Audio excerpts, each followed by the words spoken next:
C'est l'heure des tractations. Dans certains cas, comme à Marseille, les listes de gauche fusionnent pour le deuxième tour.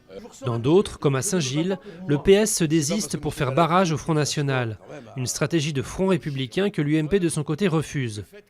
François Hollande devra en tout cas tirer les leçons de la colère exprimée et il faudra changer, a indiqué un de ses proches, le ministre Michel Sapin. La récupération d'éventuels débris devra attendre. Les recherches du Boeing qui s'est écrasé dans l'océan Indien ont été suspendues à cause du mauvais temps. À Pékin, les familles chinoises des passagers manifestent douleur et colère. Beaucoup sont toujours convaincus que la Malaisie leur cache la vérité. 7 millions de morts dans le monde en 2012 à cause de l'air pollué. C'est le chiffre vertigineux auquel arrive l'Organisation mondiale de la santé en regroupant maladies pulmonaires, cardiovasculaires ou cancers dus aux émissions toxiques.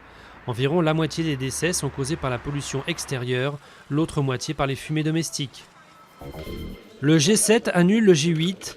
Les dirigeants occidentaux de 7 grands pays ont annulé le sommet du G8 prévu en juin à Sotchi afin de sanctionner la Russie pour ce qu'ils considèrent comme une annexion de la Crimée. Ce n'est pas une tragédie, a réagi le ministre russe des Affaires étrangères.